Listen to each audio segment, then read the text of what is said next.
Hi everyone, thanks for tuning in and welcome to another video. This is going to be part 2 of hunting Roy Orbison through the wild. Just listening to a bit of the Big O right now on CD. An old CD from back in the day.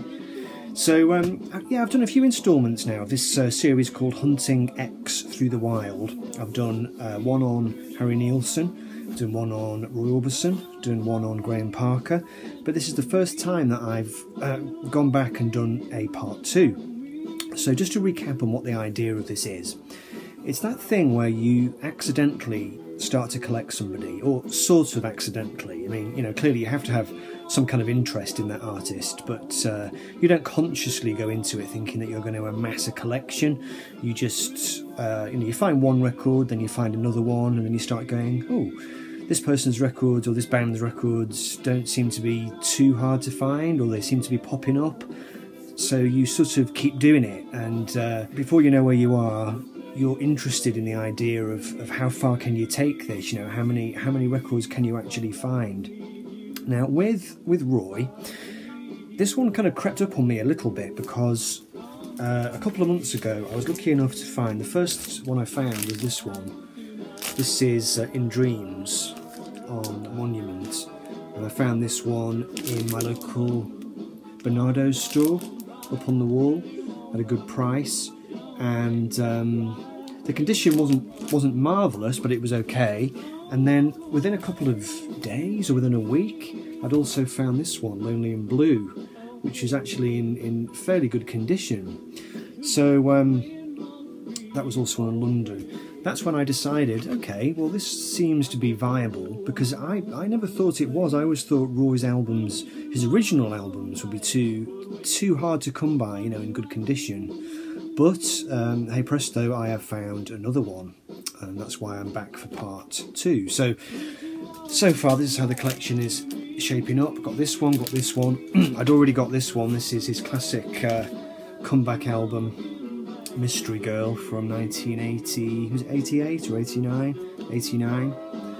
So, what is the latest find to add to the collection? I will show you now. I have managed to find from my local Oxfam, for the grand total of £4.99, a lovely copy of the album Roy Orbison Sings. There it is. So let me show you it in all its glory. It's in very good condition indeed. I've spun it and it's really good. It sounds really quiet and the music sounds fantastic. It's got a beautiful purple London label. Beautiful mix of stuff on this record. It contains his usual kind of huge heart-stopping ballads, but it also contains some nice kind of lean rockers, you know. And yeah, so you've got things like, okay, so you've got Changes, Harlem Woman, Cheyenne, Yesterday's Child, It Takes All Kinds of People, which is one of those great big operatic orchestral things, Beaujolais, which is more of a rocker. On side 2 you've got God Love You, If Only for You, If Only for a While, Help Me, Plain Jane Country, Rings of Gold, and Remember the Good, which I see here is by Newbury. I'm wondering if that's Mickey Newbury, the Nashville singer-songwriter. A few Orbison originals on this album, which sees him teamed up with his old collaborator Joe Melson. Changes is by Orbison himself. Harlem Woman is by Orbison. Yesterday's Child is by Orbison. So you know, there's a fair few originals on there. So just a quick bit of background to this record. Nothing too major. Right, okay, so on July the 1st, 1965, Roy left Monument, which is the label he'd been on for, you know, years and years, and you know, he'd made these albums on Monument. Let me just turn him down a little bit. Such a loud voice.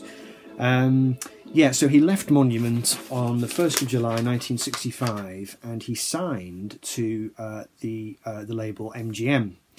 And this is the 9th album that he recorded for MGM.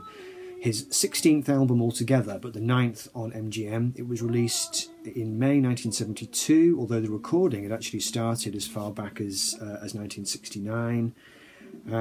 He would actually go on to release a further 12 studio albums on MGM throughout the 1970s, and he would also record many singles. But if you go and look at his discography on Wikipedia, you see effectively a real scary looking wilderness of chart placings.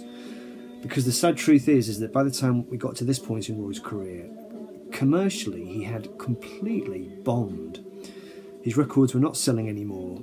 I mean, really, he'd been overtaken a fair few years before. I mean, you could even argue, you know, from the Beatles onwards. I'm not sure how exactly his sales kind of started to go, but you know, he'd been in that kind of early trench of rock and roll heroes, and his star had waned.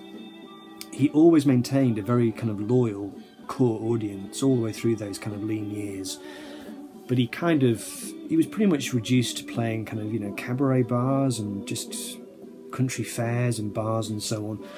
But this record, even though it kind of bombed commercially, it was seen as one of his finer efforts, and it's true to say that Roy did do some patchy work in this period. I haven't heard most of it, I'm still kind of learning and listening, but I was aware that this record was meant to be something special, and judging from my first couple of listens, it really is. So I was absolutely delighted to find this one.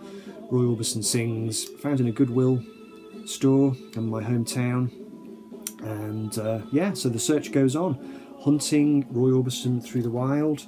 Hopefully I'll be back for some more instalments. So that's it for now. I hope you're all well, and I'll see you soon. Bye bye.